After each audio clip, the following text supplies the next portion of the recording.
Di acara pengajian 1000 hari wafatnya suami saya, di mana seharusnya doa dan syukur memenuhi udara, menantu saya Dita berdiri sambil mengangkat gelas teh botol, lalu berkata lantang di depan para tamu. Mari kita beri tepuk tangan buat Ibu Sulastri yang sekarang nganggur lagi. Umur segini, belum mandiri juga. Saya berdiri di pojok ruang tamu rumah lama saya di kawasan Ciumbuleuit, Bandung. Rumah yang saya beli dengan uang asuransi almarhum Pak Winarno. Rumah yang selama 3 tahun ini menjadi tempat tinggal anak semata wayang saya, Galih dan istrinya yang sok akrab itu. Hari ini seharusnya hari yang khidmat. Pengajian untuk mengenang suami saya yang telah tiada.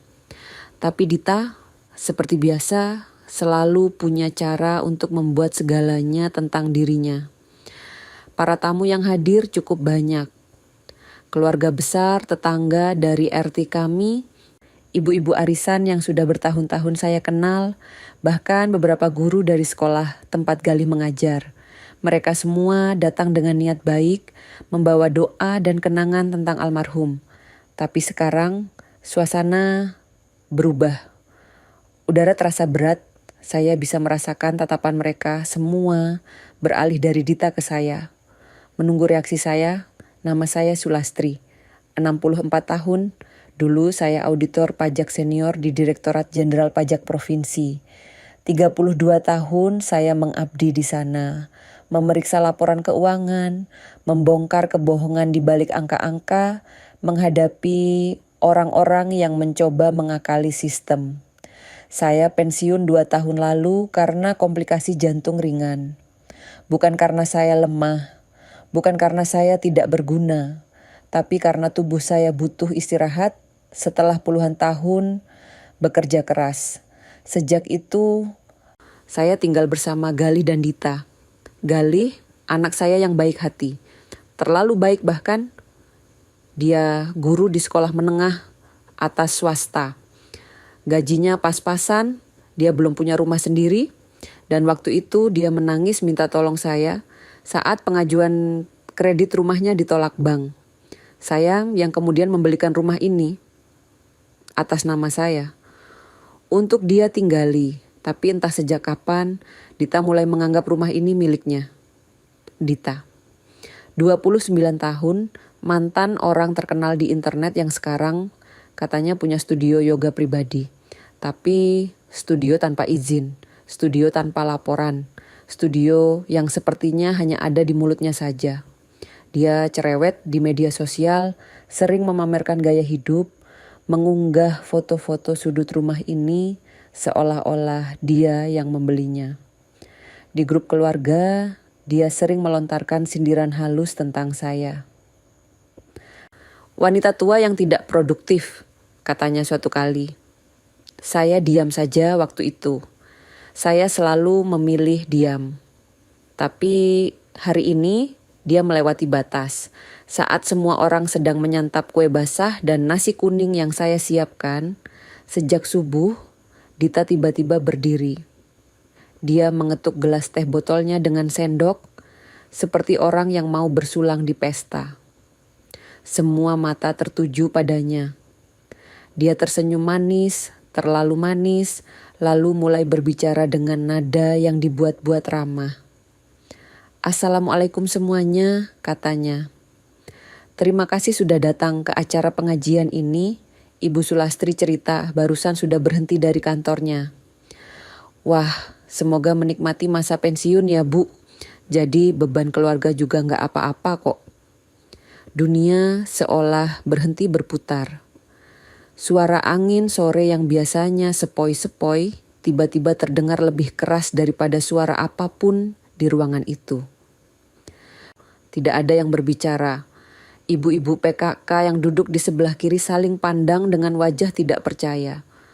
Beberapa guru dari sekolah Galih menunduk, tampak tidak nyaman. Galih sendiri, anak saya, langsung menunduk dalam. Tangannya menggenggam sendok erat-erat. Tapi dia tidak berkata apa-apa. Tidak membela saya. Tidak menegur istrinya. Saya merasakan panas di dada. bukan karena jantung saya, tapi karena amarah yang sudah saya tahan bertahun-tahun, amarah yang saya simpan rapat-rapat setiap kali Dita meremehkan saya. Setiap kali dia mengunggah foto rumah ini dengan keterangan foto rumah kami di Bandung. Padahal dia tahu betul ini bukan miliknya. Setiap kali dia berbicara seolah-olah saya ini beban yang harus dia tanggung. Tapi saya tidak menangis. Saya sudah terlalu tua untuk menangis karena omongan orang. Tangan saya tetap tenang saat meletakkan gelas. Saya tarik napas panjang, lalu perlahan bangkit berdiri. Semua mata kini tertuju pada saya. Ruangan sunyi, hanya terdengar suara burung gereja di luar jendela. Dita, kata saya pelan, tapi cukup jelas untuk didengar semua orang. Kamu tahu rasanya jadi beban? Dita mengernyit, senyumnya sedikit memudar, tapi dia masih mencoba terlihat santai. Maksud ibu apa, Bu? Tanyanya dengan nada pura-pura polos. Saya tersenyum tipis. Mungkin sama seperti kamu tahu bahwa kamu akan segera kehilangan rumah yang sudah kamu sebut-sebut sebagai milikmu di media sosial. Suasana langsung berubah. Semua orang sekarang benar-benar memperhatikan. Dita tampak bingung. Senyumnya menghilang. Ibu bicara apa sih? Katanya.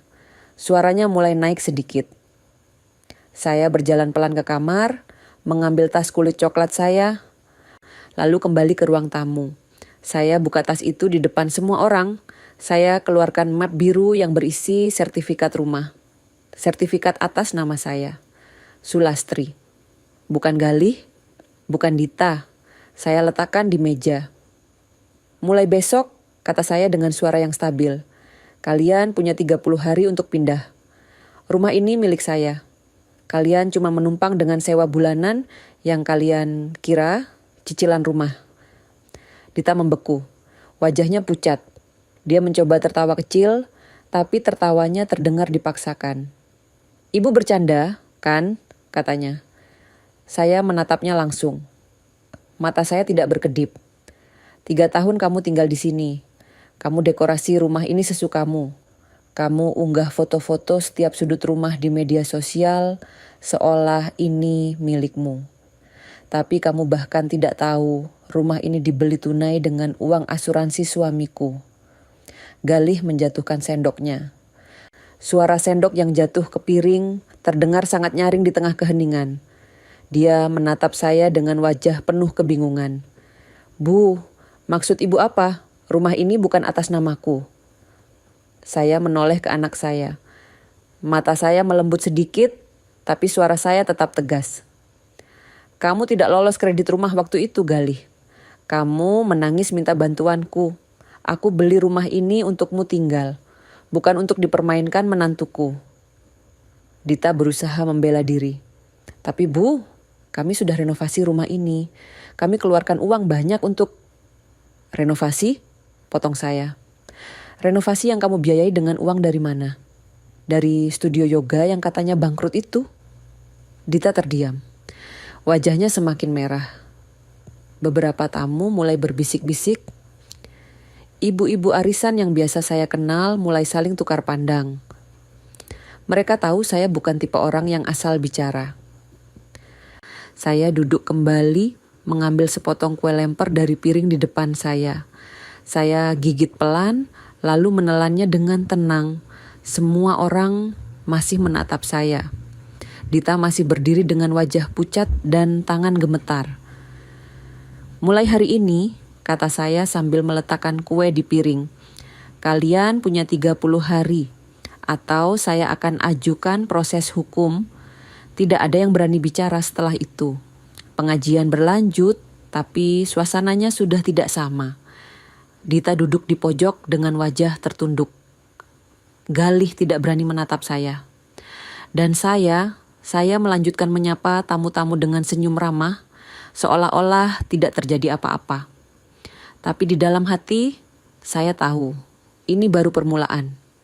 Dita bukan tipe orang yang akan menyerah begitu saja. Dan saya sudah terlalu lama diam.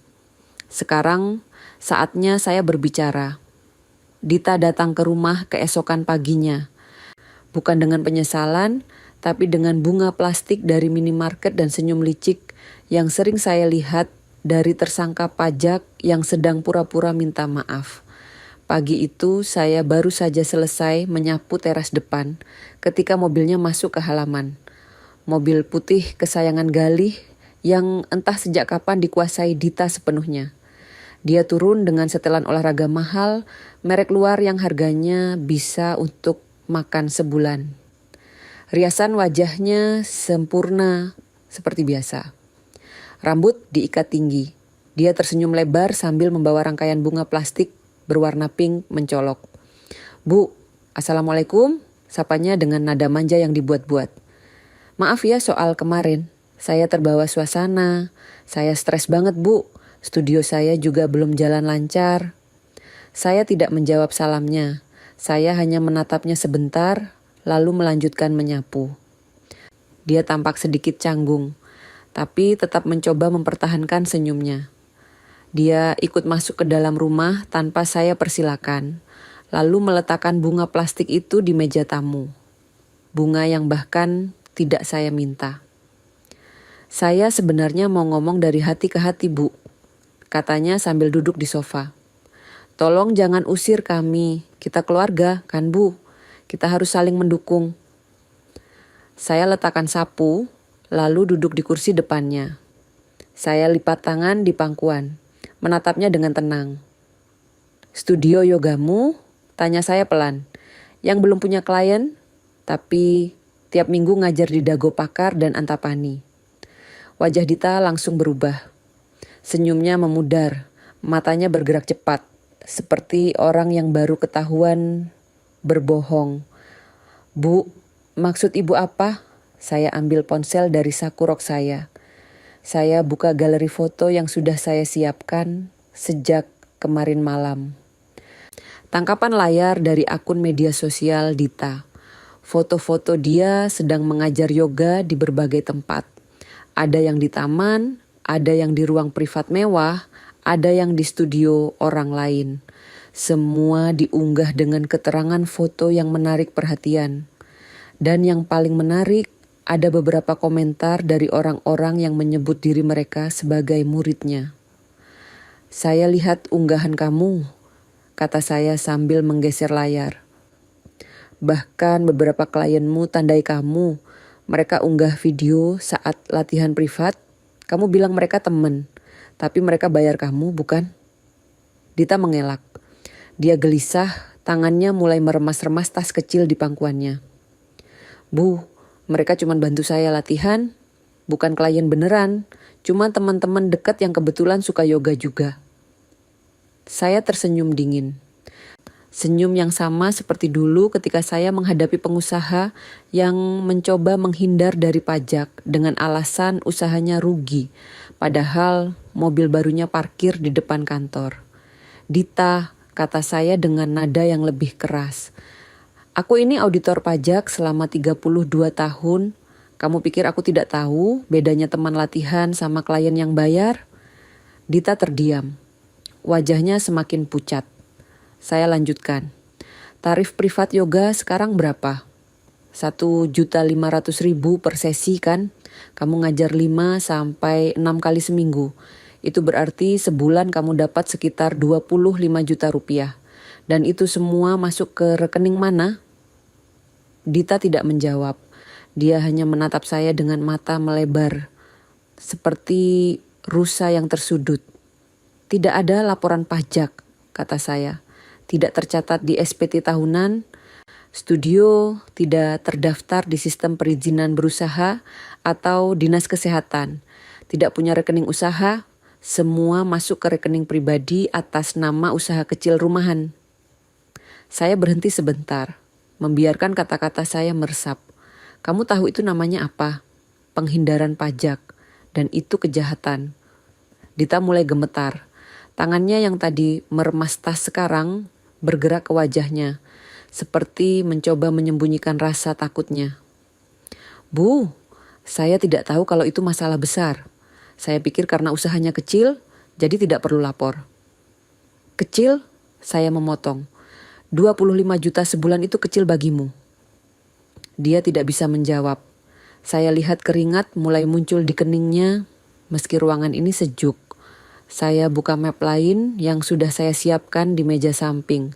Di dalamnya ada tangkapan layar percakapan dari beberapa akun yang menandai Dita. Ada juga foto-foto yang dia unggah di akun pribadinya yang menunjukkan gaya hidup mewah. Tas mahal, makan di restoran mewah, liburan ke Bali dan Lombok. Semua itu dari mana kalau studio yoganya katanya tidak menghasilkan? Saya simpan semua ini, kata saya sambil menunjukkan map.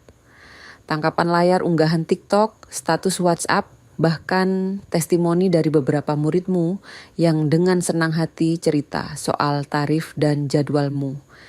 Dita berusaha berdiri, seperti mau pergi. Tapi saya angkat tangan, menghentikannya. Duduk, kata saya dengan tegas. Dia duduk kembali, tubuhnya kaku. Kalau kamu pikir saya ini nenek tua yang bisa ditipu, kamu salah besar. Kata saya menatap matanya langsung. Sekali lagi kamu melecehkan saya atau memanipulasi Galih, saya akan lapor langsung ke kantor pelayanan pajak dan Polres. Dita menunduk. Tangannya gemetar hebat sekarang. Dia tidak lagi bisa mempertahankan topeng percaya dirinya. Dia berusaha kembali akrab, suaranya sekarang bergetar. Bu, saya cuma ingin kita tetap rukun. Saya tidak bermaksud jahat. Rukun, saya memotong. Rukun itu bukan artinya saya diam saat kamu menindas saya. Rukun itu bukan berarti kamu bisa hina saya di depan orang banyak, lalu besoknya datang dengan bunga plastik murahan dan minta maaf setengah hati.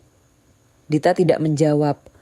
Dia hanya menatap lantai, air matanya mulai keluar, tapi saya tahu itu bukan air mata penyesalan. Itu air mata ketakutan. Kamu punya dua pilihan, kata saya. Kamu keluar dari rumah ini dalam 30 hari seperti yang saya bilang kemarin. Atau kamu tetap tinggal, tapi dengan perjanjian tertulis, bayar sewa sesuai harga pasar, dan urus semua izin usahamu dengan benar. Tidak ada pilihan ketiga. Dita mengangkat wajahnya, berusaha bicara, tapi tidak ada kata yang keluar. Akhirnya dia berdiri, mengambil tasnya, dan berjalan keluar tanpa sepatah kata pun. Bunga plastiknya tertinggal di meja tamu. Saya ambil bunga itu, lalu lempar ke tempat sampah. Malam harinya, Galih pulang lebih cepat dari biasanya. Biasanya dia baru sampai rumah sekitar pukul 8 malam setelah selesai mengajar les tambahan. Tapi hari itu dia sudah ada di rumah pukul 6 sore. Wajahnya tampak lelah. Dia duduk di kursi makan tanpa bicara, hanya menatap meja kosong. Saya buatkan teh hangat untuknya, lalu duduk di seberangnya. Dita cerita? Tanya saya pelan. Galih mengangguk perlahan. Dia bilang ibu mengancamnya, tapi Bu, apa benar dia dapat segitu banyak dari yoga? Saya tidak langsung menjawab. Saya ambil ponsel saya, buka tangkapan layar yang sama yang saya tunjukkan ke Dita tadi pagi, lalu geser ke arah Galih. Dia mengambil ponsel itu, membaca satu persatu dengan wajah yang semakin berubah. Matanya membesar, tangannya gemetar pelan. Ini semua benar? Tanyanya dengan suara hampir berbisik. Saya mengangguk. Saya juga punya transkrip pembayaran dari beberapa kliennya yang sempat saya hubungi diam-diam. Mereka cerita tarif dan jadwal lengkap. Galih meletakkan ponsel di meja. Dia mengusap wajahnya dengan kedua tangan, lalu menghela napas panjang. Saya pikir bisnisnya gagal, Bu. Saya bahkan bantu bayar beberapa alat studio. Matras, cermin besar, pengeras suara. Saya pikir dia kesusahan. Hati saya terasa sakit melihat anak saya seperti ini. Galih memang terlalu baik, terlalu percaya, terlalu mudah dimanipulasi oleh orang yang dia cintai. Dia mewarisi sifat baik almarhum suami saya, tapi sayangnya tidak mewarisi kewaspadaan. Galih, kata saya pelan, kamu harus lihat rekening dia. Kamu harus tahu kemana uang itu pergi. Galih menatap saya dengan mata berkaca-kaca. Saya harus bicara sama dia, Bu. Mungkin selama ini saya salah menilai. Saya mengangguk. Bicaralah. Tapi jangan mudah percaya lagi. Dita itu pandai bermain peran. Galih menggenggam gelas teh yang saya buatkan. Tangannya masih gemetar. Dia minum pelan, lalu menarik napas panjang. Kami duduk dalam diam beberapa saat. Hanya terdengar suara jam dinding dan jangkrik di luar jendela. Tiba-tiba, pintu depan diketuk keras. Bukan ketukan biasa. Ketukan yang kasar dan terburu-buru. Galih dan saya saling pandang.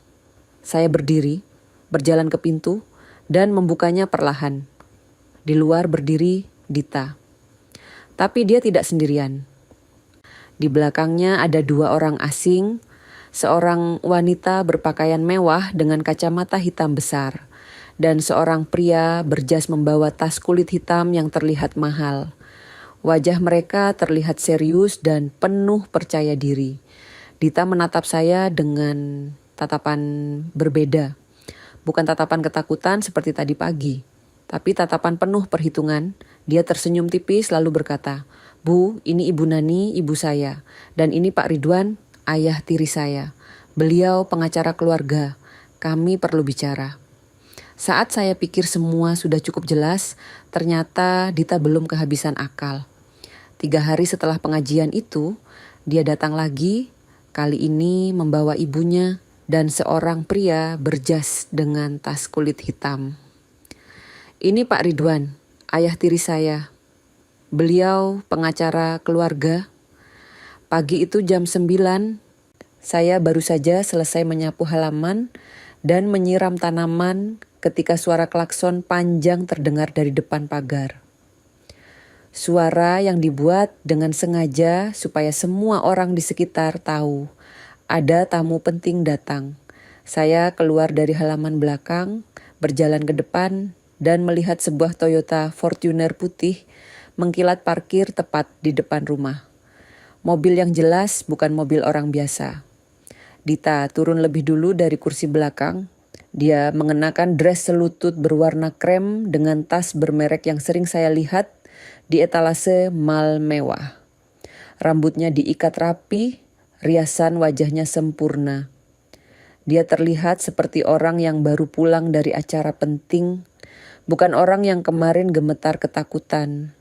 Di ruang tamu saya, di belakangnya turun seorang wanita yang lebih tua, mungkin sekitar 50 tahunan. Wanita itu mengenakan setelan batik modis berwarna biru tua dengan kacamata hitam besar menutupi separuh wajahnya. Perhiasan emas berkilau di leher dan tangannya. Ini pasti Ibu Nani, ibu kandung Dita yang selama ini hanya saya lihat di foto unggahan media sosial.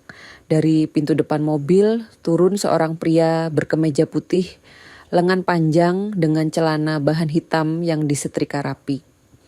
Dia membawa tas kulit coklat tua yang terlihat tebal dan berat. Wajahnya serius, matanya tajam di balik kacamata berbingkai tebal. Pak Ridwan, ayah tiri Dita yang katanya pengacara. Rambut belakangnya disisir rapi ke belakang dengan gel dan cara jalannya menunjukkan kepercayaan diri yang berlebihan. Mereka langsung masuk ke dalam pagar tanpa permisi. Seolah-olah rumah ini memang tempat mereka. Dita berjalan di depan dengan senyum tipis yang terlihat dibuat-buat. Ibu Nani mengikuti dengan langkah perlahan tapi penuh wibawa. Pak Ridwan berjalan paling belakang sambil mengamati sekeliling dengan tatapan menilai. Saya berdiri di ambang pintu, tidak membukakan pintu lebar-lebar seperti biasa menyambut tamu. Saya hanya berdiri di sana, menatap mereka dengan tenang. Galih muncul dari dalam rumah, berdiri di samping saya dengan wajah bingung. Dia jelas tidak tahu kalau ibu mertuanya akan datang dengan rombongan seperti ini. "Assalamualaikum Bu Sulastri," sapa Ibu Nani dengan suara yang dibuat-buat ramah tapi terdengar sinis. "Maaf ya, kami datang tiba-tiba." Tapi ini penting sekali. Saya tidak menjawab salam. Saya hanya melangkah ke samping, memberi jalan bagi mereka untuk masuk. Tidak ada senyum, tidak ada sapaan hangat. Mereka masuk satu persatu. Ibu Nani langsung duduk di sofa utama, posisi yang biasanya untuk tamu kehormatan. Pak Ridwan duduk di sebelahnya sambil meletakkan tas kulit di pangkuan. Dita duduk di ujung sofa dengan wajah yang mencoba terlihat sedih, tapi gagal menyembunyikan rasa percaya dirinya. Kang Galih dan saya duduk di sofa seberang. Ruang tamu terasa sempit tiba-tiba. Udara terasa berat. Hanya terdengar suara jam dinding berdetak dan burung berkicau di luar. Ibu Nani membuka pembicaraan duluan. Dia melepas kacamata hitamnya perlahan, lalu menatap saya dengan tatapan yang mencoba terlihat bijaksana. Kami datang bukan untuk berdebat, Bu Sulastri. Kami hanya ingin mencari solusi yang adil untuk semua pihak. Keluarga harus menyelesaikan masalah secara kekeluargaan, bukan? Pak Ridwan menambahkan dengan nada formal yang terdengar seperti orang sedang berbicara di ruang sidang. Ibu mengusir anak saya dari rumah yang sudah ia rawat dan renovasi selama 3 tahun. Menurut hukum, ini termasuk kontribusi non-finansial yang patut dipertimbangkan. Ada hak-hak yang harus dilindungi. Dita menyela dengan suara yang dibuat-buat lembut. Bu, saya dan Mas Galih sudah mengeluarkan banyak biaya untuk rumah ini. Cat ulang, ganti pagar, renovasi dapur, pasang keramik baru di kamar mandi, semua itu uang kami, Bu. Saya mendengarkan mereka berbicara tanpa memotong. Saya hanya duduk dengan tangan terlipat di pangkuan, menatap mereka satu persatu. Ketika mereka selesai bicara, ruangan kembali sunyi. Mereka menunggu reaksi saya. Tapi saya tidak terburu-buru. Saya ambil napas panjang, lalu tersenyum tipis. Sudah selesai? Tanya saya dengan nada tenang. Pak Ridwan mengernyit. Ibu mendengarkan kami atau tidak? Saya dengar, jawab saya. Tapi sepertinya Ibu Nani dan Bapak belum dengar cerita lengkapnya dari Dita. Ibu Nani menatap Dita sebentar, lalu kembali ke saya. Cerita apa lagi, Bu? Yang jelas anak saya sudah berkontribusi banyak untuk rumah ini. Tidak adil kalau tiba-tiba diusir begitu saja. Saya berdiri perlahan, berjalan ke kamar, lalu kembali dengan map biru yang berisi dokumen-dokumen penting. Saya buka map itu di depan mereka. Sertifikat rumah atas nama saya. Bukti pembayaran pembelian rumah secara tunai. Bukti transfer bulanan dari Galih yang selama ini saya simpan rapi. Semuanya tersusun rapi dalam plastik bening. Rumah ini dibeli tunai oleh saya dengan uang asuransi almarhum suami saya. Kata saya sambil menunjukkan sertifikat. Atas nama saya, bukan atas nama Galih, bukan atas nama Dita. Dan ini saya tunjukkan bukti transfer. Ini bukti bahwa Galih membayar sewa setiap bulan. Bukan cicilan rumah, sewa. Pak Ridwan mengambil dokumen itu, membacanya dengan teliti. Wajahnya berubah. Dia tidak bisa membantah karena semua dokumen lengkap dan sah secara hukum. Ibu Nani juga membaca dokumen itu. Matanya bergerak cepat dari satu halaman ke halaman lain. Dita hanya duduk diam dengan wajah pucat. Soal renovasi, saya lanjutkan. Mereka memang keluar uang, tapi itu pilihan mereka sendiri. Tidak ada yang memaksa. Dan ingat, mereka tinggal di sini tanpa bayar listrik, air, dan pajak rumah. Semua itu saya yang bayar. Jadi, kalau mau hitung-hitungan kontribusi, saya juga bisa hitung berapa yang sudah saya keluarkan. Pak Ridwan meletakkan dokumen di meja. Dia berusaha tetap tenang, tapi saya bisa lihat dia mulai kehilangan amunisi. Baik, Bu, saya akui secara hukum rumah ini milik Ibu. Tapi dari segi kemanusiaan, Ibu tidak bisa begitu saja mengusir mereka. Mereka sudah tinggal 3 tahun, ada ikatan emosional. Ada ikatan emosional, potong saya. Ikatan emosional yang mana? Yang kemarin menantu saya hina saya di depan puluhan orang saat acara pengajian suami saya. Atau ikatan emosional waktu dia sebut saya beban keluarga. Ibu Nani langsung menatap Dita dengan tatapan tajam. Dita, kamu bilang apa? Dita menggeleng cepat. Bukan seperti itu Mama, Ibu salah paham. Saya cuma bercanda. Bercanda? Suara saya naik sedikit.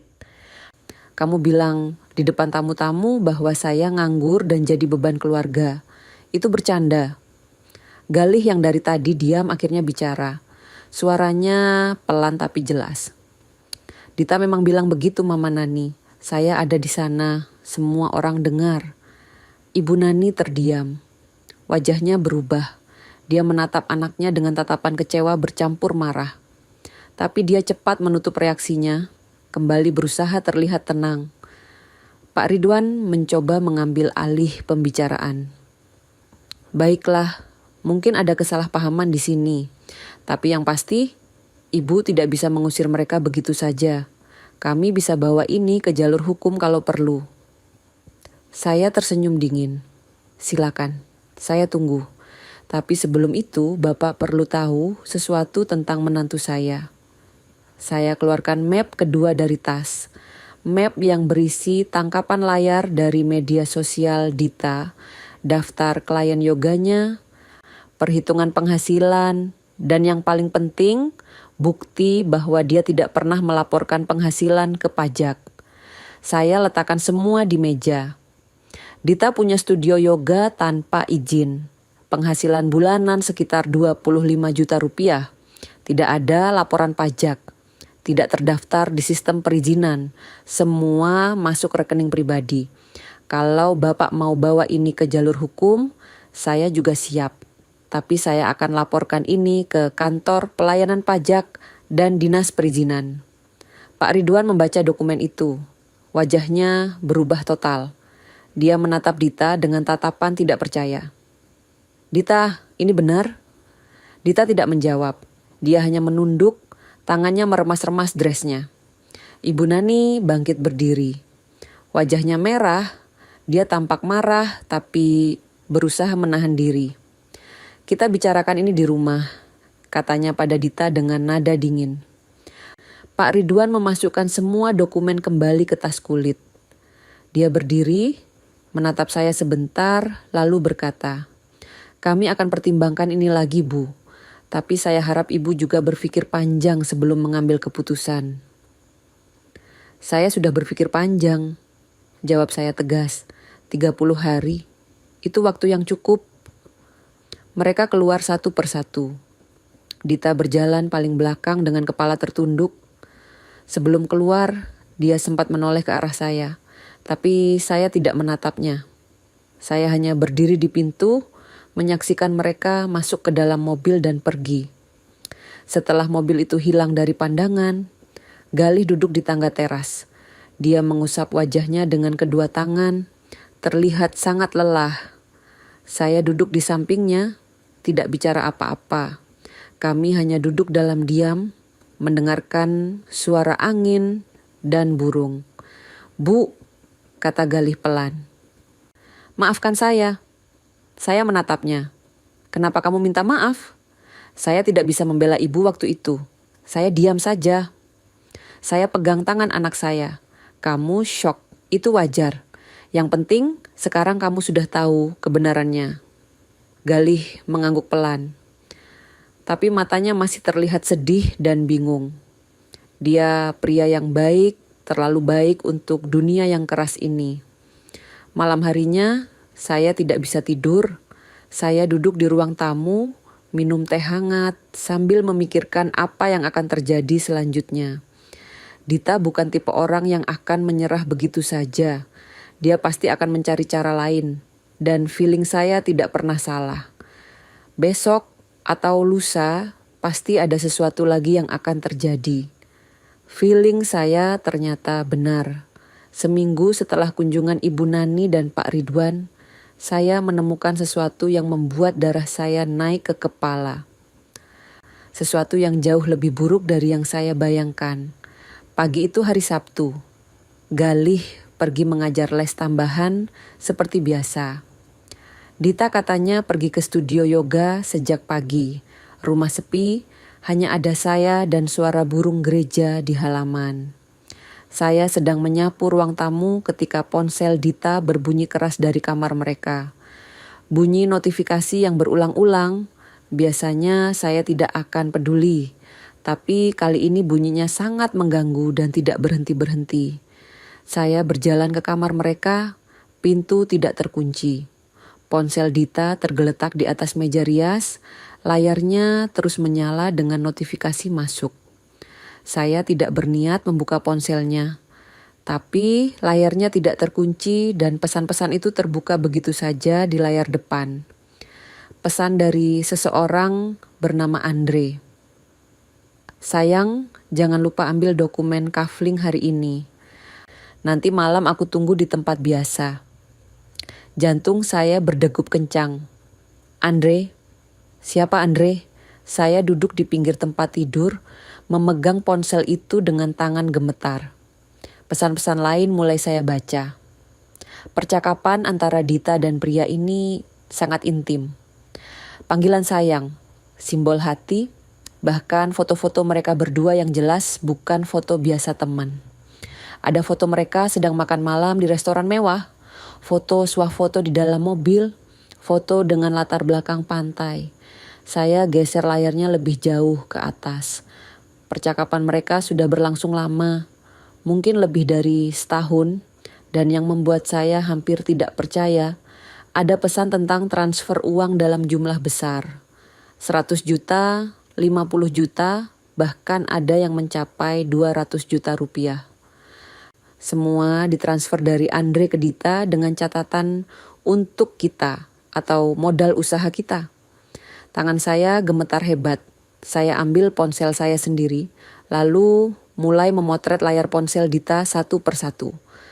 Semua percakapan penting, semua bukti transfer, semua foto mereka. Saya simpan dengan rapi di folder tersembunyi di ponsel saya. Setelah selesai, saya letakkan ponsel Dita kembali persis seperti posisi semula. Lalu keluar dari kamar dengan napas yang tidak teratur. Saya duduk di ruang tamu, mencoba menenangkan diri. Pikiran saya berkecamuk. Dita berselingkuh, itu sudah jelas. Tapi ini bukan selingkuh biasa. Ini melibatkan uang dalam jumlah sangat besar. Uang dari pria bernama Andre yang entah siapa. Apakah Gali tahu? Tentu tidak. Anak saya bahkan tidak tahu istrinya punya penghasilan besar dari yoga. Apalagi soal pria lain. Saya harus mencari tahu lebih banyak tentang Andre ini. Saya buka ponsel saya, masuk ke media sosial, lalu mencari nama Andre yang muncul di percakapan tadi. Ada nama lengkapnya di salah satu pesan, Andre Wijaya. Saya ketik nama itu di kolom pencarian. Muncul beberapa akun, tapi satu akun tampak paling cocok. Foto profilnya pria sekitar 40 tahunan, berjas rapi, tampak seperti pengusaha sukses. Saya buka akunnya. Ternyata akunnya tidak dikunci, semua foto bisa dilihat publik. Ada banyak foto dia di berbagai acara bisnis, foto bersama mobil mewah, foto di depan gedung perkantoran. Dan yang membuat saya tercengang, ada satu foto lama di tahun lalu. Foto pernikahan.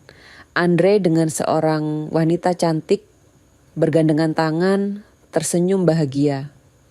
Di caption tertulis, bersama istriku tercinta Rina. Saya hampir tidak bisa berkata-kata. Andre sudah menikah, atau setidaknya pernah menikah. Saya geser layarnya lebih jauh, mencari tahu apakah mereka masih bersama atau sudah bercerai. Tidak ada foto terbaru dengan wanita bernama Rina itu. Foto-foto terakhir Andre hanya sendiri, atau bersama teman-teman bisnisnya. Tapi tidak ada pengumuman resmi soal perceraian. Saya harus menggali lebih dalam.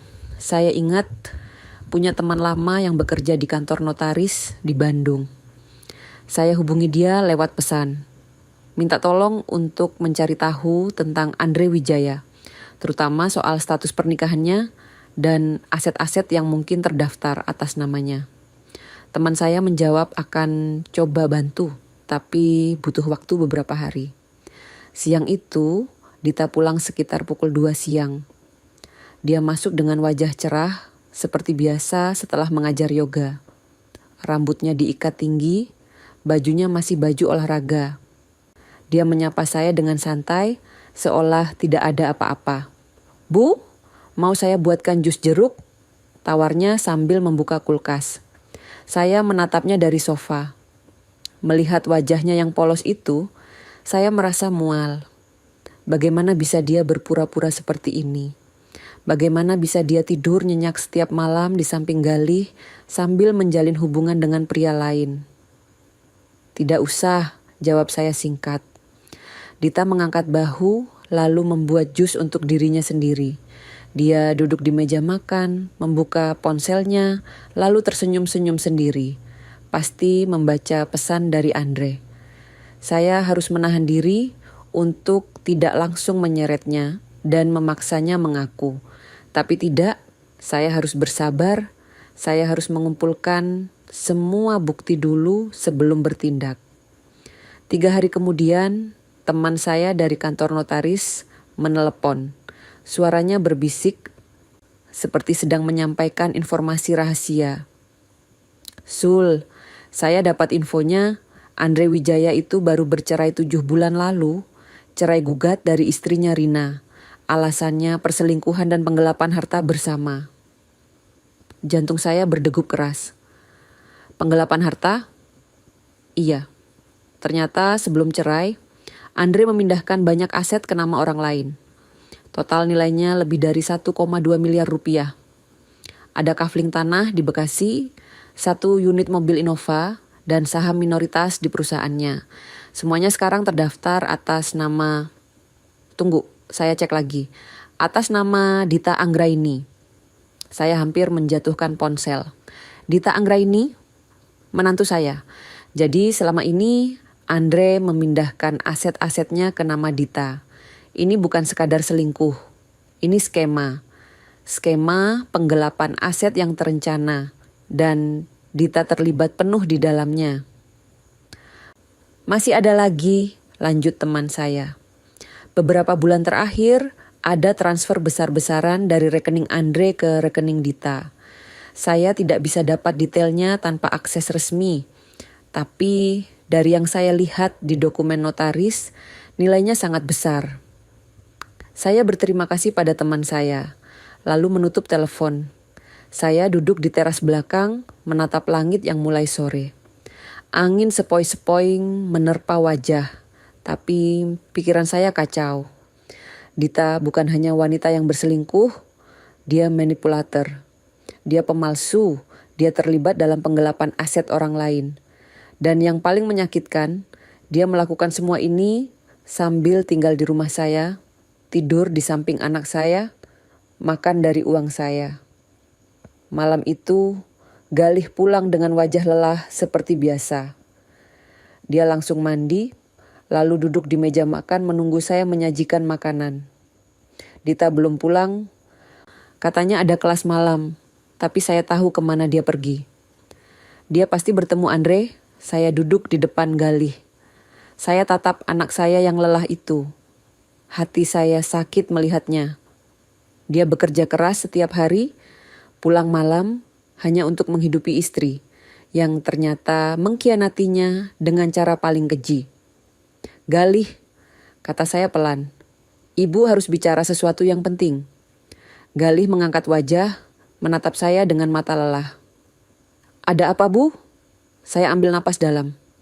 "Dita, dia berselingkuh." Galih membeku. Sendok yang dipegangnya jatuh ke piring.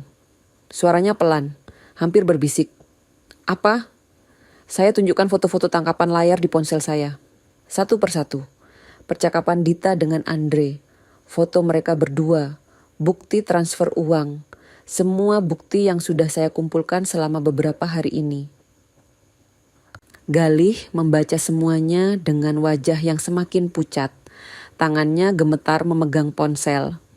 Ini tidak mungkin," Katanya pelan. Itu belum semua, kata saya.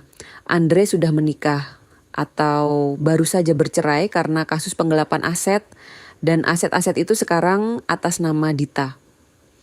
Galih menatap saya dengan mata kosong, seperti orang yang baru kehilangan segala-galanya.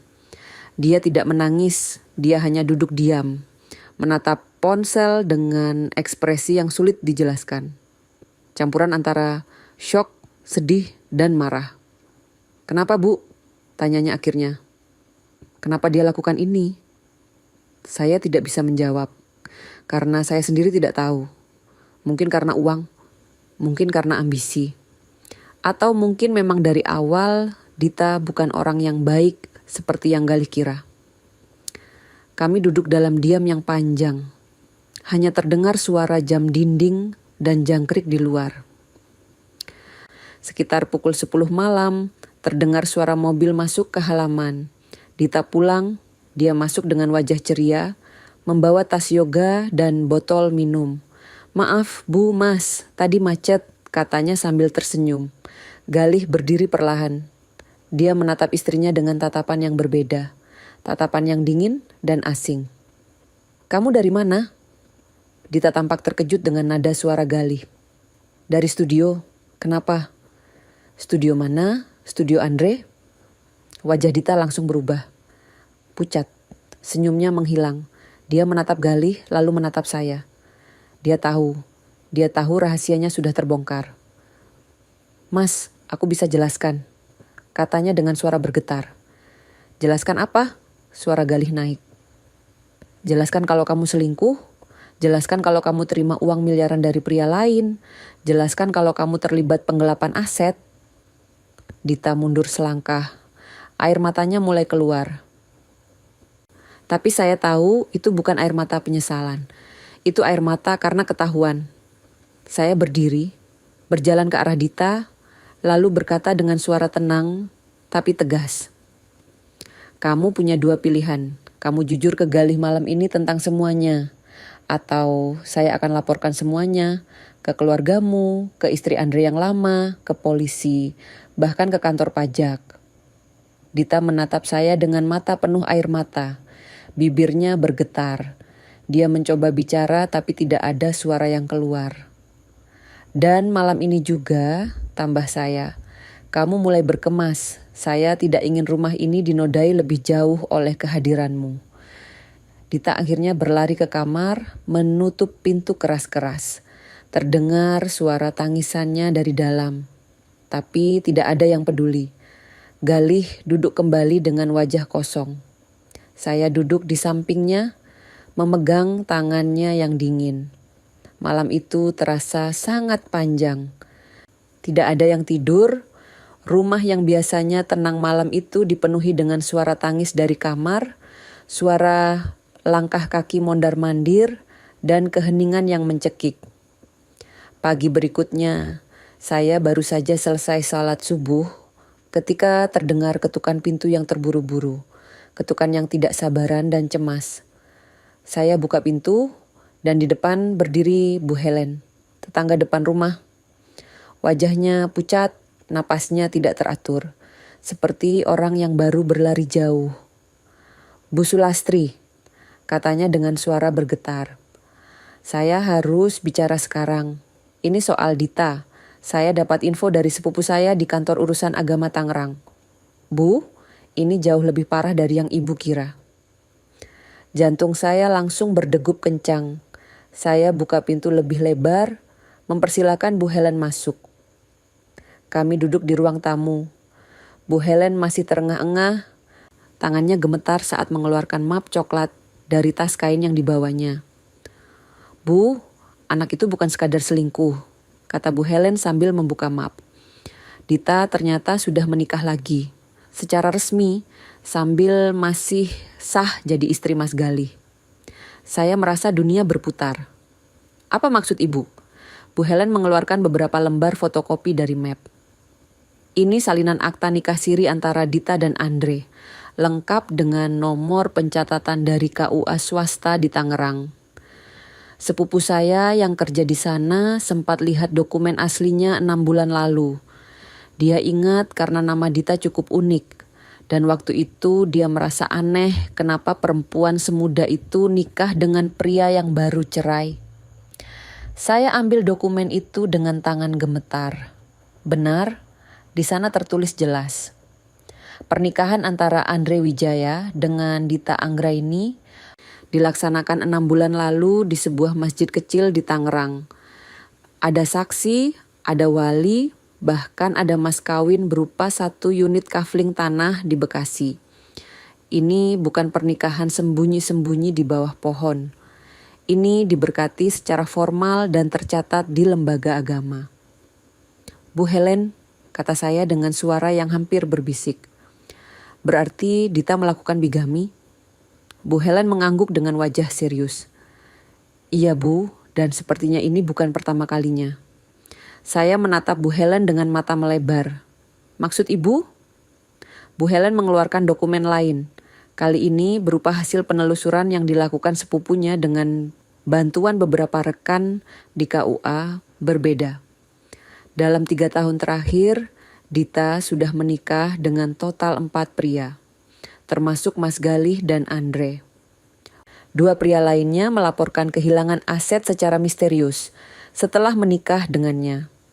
Saya hampir tidak bisa bernapas. 4 pria, 4 pernikahan, semuanya dalam waktu 3 tahun. Ini bukan selingkuh biasa, ini skema penipuan yang terstruktur dan terencana. Yang lebih mengkhawatirkan, lanjut Bu Helen, pola korbannya sangat spesifik. Semuanya pria dari keluarga yang cukup berada, tapi rentan.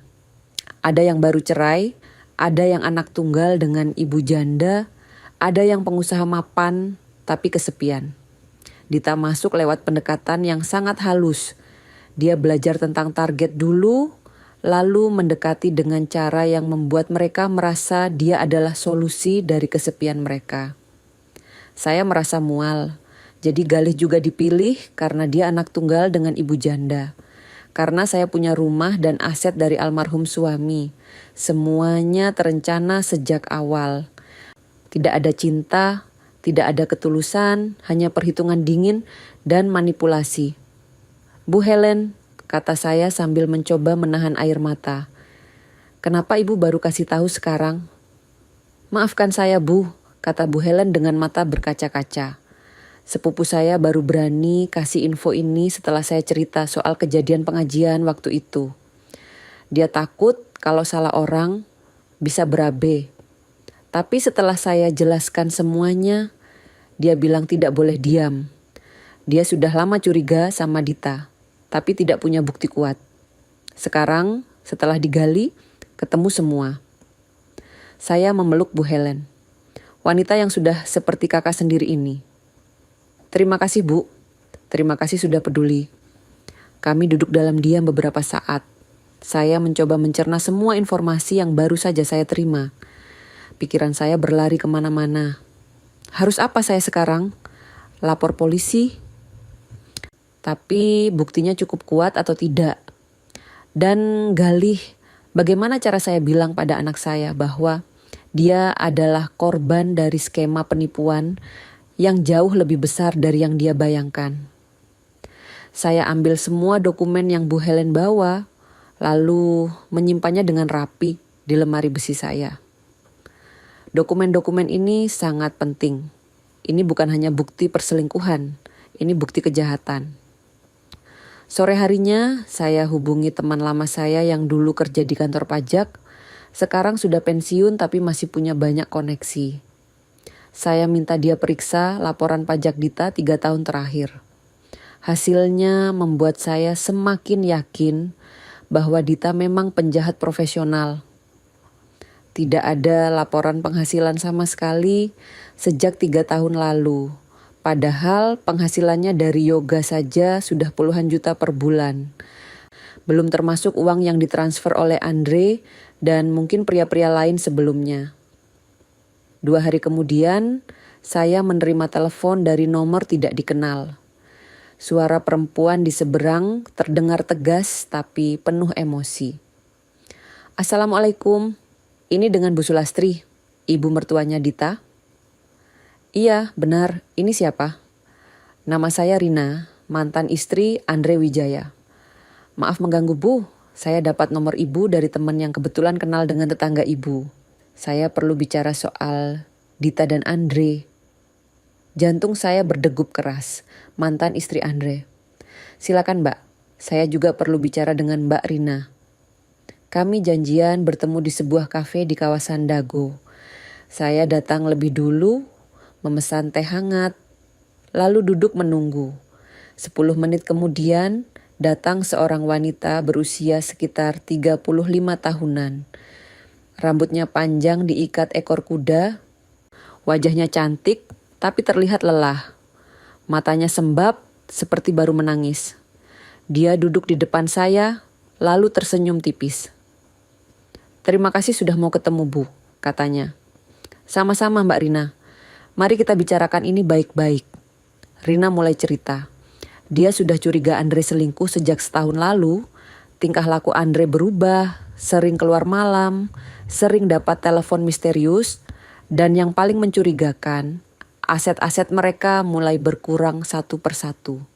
Rumah kedua yang seharusnya atas nama bersama tiba-tiba dijual tanpa sepengetahuannya. Mobilnya diganti dengan mobil yang lebih murah. Tabungan bersama tiba-tiba menipis.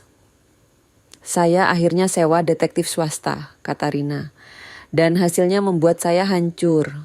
Andre tidak hanya selingkuh dengan Dita.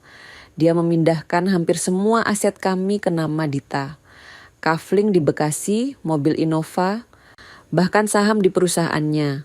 Total nilainya lebih dari 1,2 miliar rupiah. Saya mengangguk. Saya juga sudah tahu soal itu, Mbak. Bahkan Dita menikah lagi dengan Andre secara siri, sambil masih jadi istri anak saya. Rina menatap saya dengan mata melebar. Astaga, berarti dia melakukan bigami? Bukan hanya itu, kata saya. Dita sudah menikah dengan 4 pria dalam 3 tahun terakhir. Ini skema penipuan yang terorganisir. Rina memukul meja pelan. Air matanya tumpah. Saya sudah duga. Wanita seperti dia pasti punya sejarah. Saya cuma tidak menyangka sebesar ini. Kami bicara panjang lebar, bertukar informasi, bertukar bukti. Rina memberikan saya dokumen-dokumen transfer aset dari Andre ke Dita, termasuk surat kuasa yang dibuat dengan meterai palsu. Saya memberikan Rina foto-foto percakapan Dita dengan Andre, serta dokumen akta nikah siri mereka. Bu, kata Rina dengan suara tegas, kita harus lapor polisi. Ini bukan urusan pribadi lagi, ini kejahatan. Saya mengangguk. Saya setuju, tapi kita perlu bukti yang lebih lengkap lagi. Dan kita perlu saksi yang kuat. Rina tersenyum tipis. Saya sudah kontak polisi sejak 2 minggu lalu. Unit Tipikor Polrestabes Bandung. Mereka sudah buka penyelidikan. Mereka cuma butuh saksi kunci dan dokumen lengkap untuk pastikan pasal-pasal yang bisa dijerat. Penipuan, penggelapan pajak, dan bigami. Saya merasa lega dan takut di saat yang sama. Lega karena akhirnya ada jalan hukum yang jelas. Takut karena ini akan mengubah hidup Galih selamanya. 3 hari kemudian, saya menerima telepon resmi dari Polrestabes Bandung. Mereka meminta saya datang untuk memberikan keterangan sebagai saksi. Saya datang bersama Bu Helen. Kami diterima oleh seorang penyidik bernama Pak Bambang. Pria berusia 50-an dengan wajah tegas tapi ramah. Bu Sulastri, kami sudah mengawasi Dita selama 3 minggu terakhir, kata Pak Bambang. Kami juga sudah terima laporan dari Mbak Rina.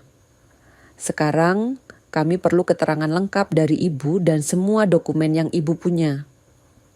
Saya serahkan semua dokumen, sertifikat rumah, bukti transfer, tangkapan layar percakapan, akta nikah siri, hasil penelusuran dari Bu Helen, semuanya. Pak Bambang memeriksa satu persatu dengan teliti. Ini lebih dari cukup, katanya. Kami akan proses lebih lanjut, tapi kami butuh satu saksi lagi yang sangat penting, Mas Galih anak Ibu. Kami perlu keterangannya sebagai Korban langsung.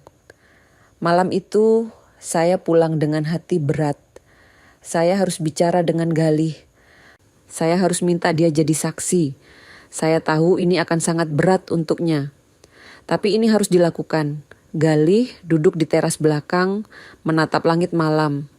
Dia terlihat sangat kurus dalam beberapa hari ini. Matanya cekung, wajahnya pucat. Saya duduk di sampingnya, tidak bicara apa-apa selama beberapa menit. Kami hanya duduk dalam diam, mendengarkan suara jangkrik.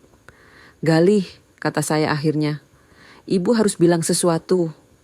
Galih menoleh, menatap saya dengan mata lelah. "Ada apa lagi, Bu?" Saya ceritakan semuanya. Tentang 4 pernikahan Dita. Tentang skema penipuan yang sudah berlangsung 3 tahun. Tentang korban-korban lain sebelum dia. Tentang laporan polisi yang sudah berjalan. Dan tentang permintaan polisi agar dia menjadi saksi. Galih mendengarkan tanpa memotong. Wajahnya tidak berubah. Seperti orang yang sudah kehabisan emosi untuk bereaksi. Ketika saya selesai bicara, dia hanya mengangguk pelan. "Berarti dari awal semua ini sudah diatur?" Tanyanya dengan suara hampir berbisik. "Dia datang ke hidup saya cuma untuk mencuri?" Saya tidak menjawab. Saya hanya meraih tangan anak saya, menggenggamnya erat. Galih menangis, tidak bersuara. Air matanya hanya mengalir begitu saja di pipi. Saya juga menangis. Kami menangis bersama dalam diam. Setelah beberapa saat, Galih mengusap air matanya. Dia menarik napas panjang, lalu berkata dengan suara yang lebih tegas, "Saya siap jadi saksi, Bu, dan saya juga siap keluar dari rumah ini.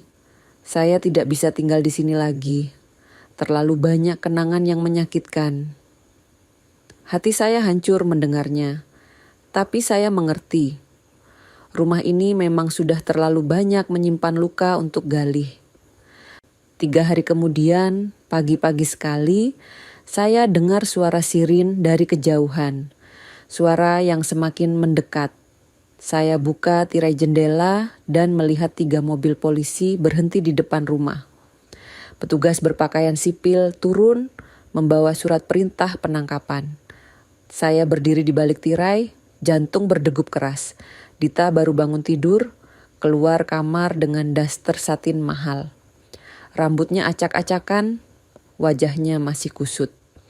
Dia membuka pintu dan langsung dikejutkan oleh kehadiran polisi. "Dita Anggraini?" tanya salah satu petugas. Dita mengangguk dengan wajah pucat. "Anda ditangkap atas dugaan penipuan, penggelapan pajak, dan bigami. Anda punya hak untuk diam. Tapi semua yang Anda katakan dapat digunakan sebagai bukti di pengadilan." Dita digiring ke mobil dengan tangan diborgol. Sebelum masuk mobil, dia sempat menoleh ke arah jendela. Menatap saya, tapi kali ini bukan dengan kemarahan, melainkan dengan ketakutan yang tidak bisa dia sembunyikan lagi. Topengnya sudah benar-benar lepas. 3 bulan kemudian, saya duduk di kursi penonton ruang sidang Pengadilan Negeri Bandung. Ruangan itu dingin dan formal, dengan dinding putih tinggi dan lambang negara terpasang megah di belakang meja hakim. Di kursi pesakitan, Dita duduk dengan baju tahanan berwarna oranye. Wajahnya tidak lagi dilapisi riasan mahal, hanya sisa maskara yang luntur dan wajah pucat tanpa daya. Rambutnya yang biasanya rapi kini tergerai kusut. Dia terlihat seperti orang yang berbeda. Saudari Dita Anggraini menjalankan skema penipuan relasional terhadap 5 keluarga dalam 3 tahun terakhir. Suara jaksa penuntut umum bergema di ruangan. Pria bertubuh tegap itu berdiri dengan map tebal di tangannya. Membacakan dakwaan dengan suara yang tegas dan jelas. Ruang sidang dipenuhi wajah-wajah korban. Selain saya dan Galih, hadir pula Mbak Rina dengan wajah tenang, tapi matanya penuh dengan kepuasan melihat keadilan mulai berjalan. Di barisan belakang, ada seorang ibu dari Bekasi yang kehilangan rumah warisan karena Dita. Wanita itu menangis pelan sambil dipegangi putrinya. Ada juga seorang pensiunan perwira dari Yogyakarta, ayah dari korban lain yang juga ditipu Dita dengan cara yang sama. Wajah mereka semua mencerminkan luka yang sama, luka yang dalam dan sulit sembuh. Jaksa penuntut umum melanjutkan dakwaannya dengan suara yang semakin tegas. Terdakwa telah terbukti melakukan perbuatan bigami, yaitu menikah dengan 4 pria secara bersamaan dalam rentang waktu 3 tahun tanpa menceraikan suami sebelumnya. Terdakwa juga terbukti melakukan penggelapan pajak dengan tidak melaporkan penghasilan yang diperoleh dari kegiatan usaha yoga pribadinya yang mencapai sekitar 25 juta rupiah per bulan. Terdakwa juga terbukti melakukan penipuan aset dengan menerima transfer dana dan pemindahan hak kepemilikan properti dari para korban dengan dalih investasi dan keperluan usaha bersama. Padahal semuanya masuk ke rekening pribadi terdakwa. Saya mendengarkan setiap kata dengan seksama. Di samping saya, Galih duduk dengan wajah kosong. Matanya menatap lurus ke depan, tidak berani menatap mantan istrinya yang kini duduk sebagai terdakwa. Tangannya terkepal erat di pangkuan. Saya tahu dia sedang berusaha keras menahan emosi. Jaksa kemudian menunjukkan bukti-bukti yang sudah dikumpulkan. Layar proyektor menyala, menampilkan tangkapan layar percakapan Dita dengan para korbannya. Ada percakapan dengan Andre tentang transfer uang ratusan juta rupiah. Ada percakapan dengan pria lain bernama Budi yang mentransfer uang untuk modal usaha yang tidak pernah ada. Ada juga percakapan dengan Tony, seorang pengusaha muda dari Surabaya yang kehilangan kafling tanah senilai 400 juta rupiah. Terdakwa menyimpan daftar target keluarga baru yang belum sempat didekati. Lanjut jaksa sambil menunjukkan foto buku catatan yang disita dari kamar Dita. Di buku itu tertulis nama-nama lengkap dengan keterangan singkat. Ada yang ditulis pengusaha, baru cerai, punya rumah di Cimahi, atau dosen anak tunggal ibu janda kaya. Ini bukan sekadar selingkuh atau kebetulan. Ini skema yang direncanakan dengan sangat detail. Galih dipanggil sebagai saksi. Dia berdiri, berjalan ke mimbar saksi dengan langkah berat. Dia mengangkat tangan kanan, disumpah, lalu mulai memberikan kesaksian. Suaranya pelan tapi jelas. Saya Galih Winarno, anak dari Bu Sulastri. Saya menikah dengan Dita 3 tahun lalu. Waktu itu saya pikir dia wanita baik yang benar-benar mencintai saya. Tapi ternyata sejak awal dia sudah merencanakan untuk masuk ke keluarga kami karena kami punya rumah dan aset. Dia memanipulasi saya dengan cara yang sangat halus. Dia buat saya percaya bahwa dia butuh bantuan, bahwa bisnisnya kesusahan, bahwa dia hanya punya saya. Padahal semua itu bohong. Suara Galih mulai bergetar. Dia berhenti sebentar, menarik napas dalam. Dia tidak pernah mencintai saya hanya target, dan yang paling menyakitkan, dia melakukan semua ini di depan mata ibu saya. Wanita yang sudah mengorbankan banyak hal untuk keluarga kami. Saya melihat air mata mengalir di pipi Galih. Hati saya hancur, tapi saya tidak bisa menangis sekarang. Tidak di sini, saya harus kuat untuk anak saya.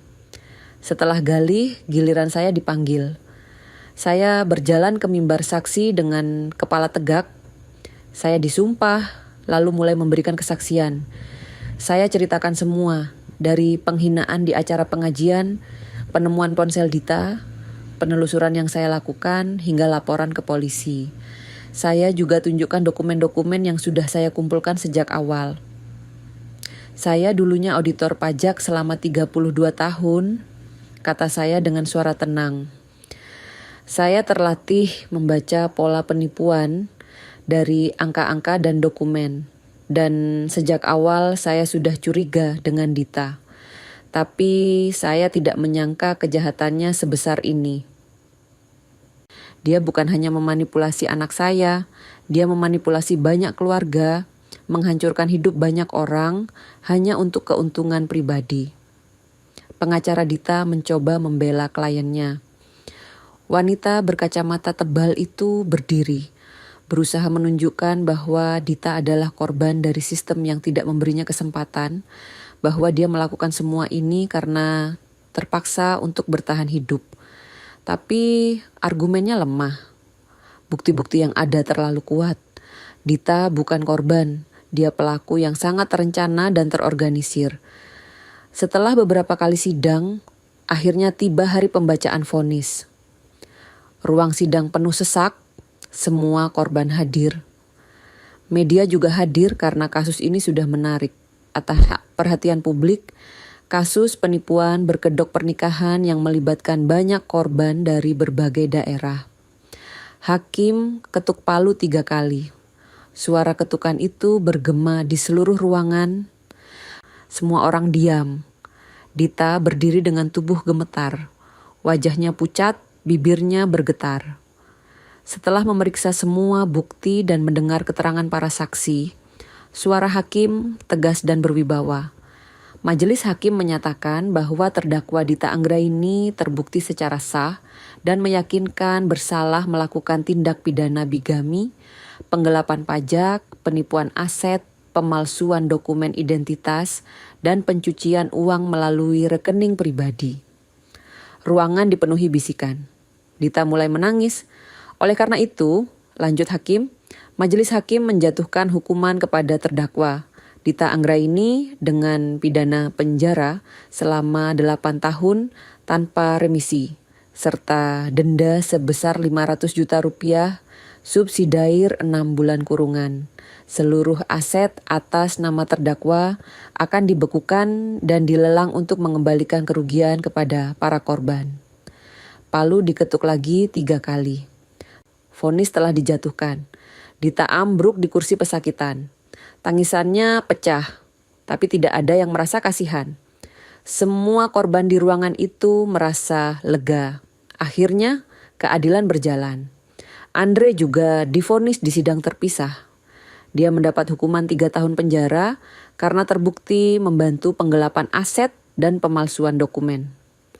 Ibu Nani dan Pak Ridwan yang sempat datang membela Dita akhirnya tidak muncul lagi setelah semua fakta terbuka. Mereka malu dan memilih menghilang dari peredaran. Setelah sidang selesai, saya berdiri di luar gedung pengadilan. Angin sore menerpa wajah.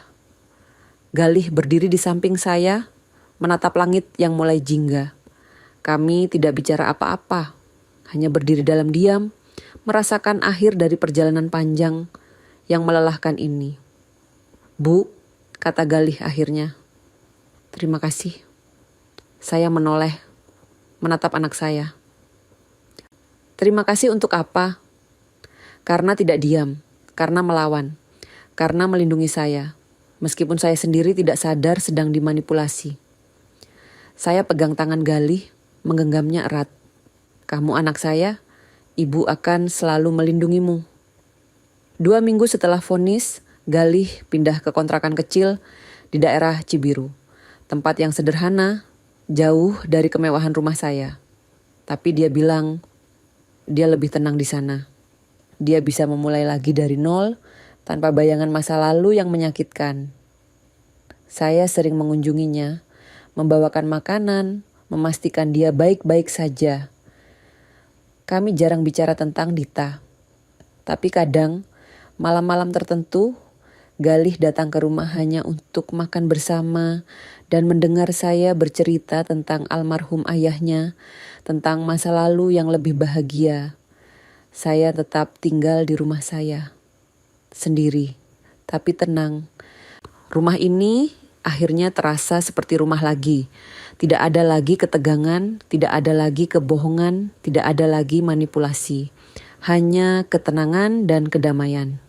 Suatu malam, menjelang bulan Ramadan, saya duduk di ruang tengah. Lampu redup, hanya cahaya lampu taman dari luar yang menerangi ruangan. saya menatap foto almarhum suami saya yang tergantung di dinding. Foto kami berdua saat masih muda, tersenyum bahagia. Saya bisikkan pelan, rumah ini akhirnya bersih lagi. Terima kasih sudah mengajarkan aku untuk tidak diam saat kebenaran diinjak. Air mata mengalir di pipi saya.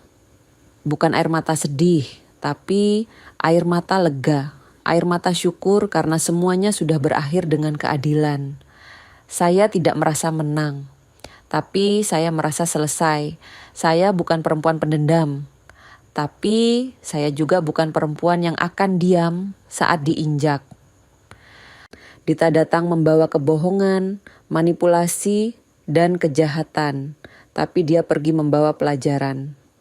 Pelajaran bahwa jangan pernah meremehkan kekuatan seorang ibu yang dipermalukan. Jangan pernah menganggap remeh seorang wanita yang pernah menghabiskan 32 tahun membongkar kebohongan di balik angka-angka. Karena ketika wanita seperti saya memutuskan untuk bertindak, kami tidak main-main. Beberapa bulan kemudian, saya terima kabar dari Mbak Rina. Dia berhasil mendapatkan kembali sebagian asetnya lewat lelang harta Dita. Ibu dari Bekasi juga mendapat ganti rugi yang cukup untuk membeli rumah kecil. Pensiunan perwira dari Yogyakarta bisa menutup utang anaknya yang timbul karena penipuan Dita. Semua korban perlahan mulai bangkit kembali. Luka memang masih ada, tapi setidaknya ada keadilan yang membuat mereka bisa tidur dengan lebih tenang. Galih mulai terlihat lebih baik. Dia lebih sering tersenyum, meskipun masih ada bayang kesedihan di matanya. Dia mulai membuka hati untuk berkenalan dengan orang baru, meskipun sangat pelan dan hati-hati. Saya tidak memaksa. Saya biarkan dia sembuh dengan caranya sendiri, dengan waktunya sendiri. Suatu hari, Galih datang ke rumah membawa bunga segar untuk ditaruh di ruang tamu. Dia duduk di sofa, minum teh yang saya buatkan, lalu berkata, "Bu, saya sudah memaafkan Dita." Saya terkejut. "Kamu sudah memaafkannya?" Galih mengangguk. Bukan berarti saya lupa apa yang dia lakukan. Tapi saya tidak mau terus membawa dendam. Itu hanya akan menyakiti saya sendiri. Saya memaafkan supaya saya bisa melangkah maju. Saya tersenyum. Anak saya ini memang baik. Terlalu baik. Tapi mungkin itulah yang membuatnya tetap manusia di tengah dunia yang keras ini. Malam itu, setelah Galih pulang, saya duduk di teras belakang. Langit penuh bintang, angin sepoi-sepoi. Saya menutup mata, merasakan kedamaian yang sudah lama tidak saya rasakan. Rumah ini akhirnya benar-benar menjadi rumah. Tempat untuk pulang, tempat untuk beristirahat, tempat untuk sembuh. Dan malam itu, untuk pertama kalinya dalam 3 tahun, saya tidur dengan sangat nyenyak dan damai.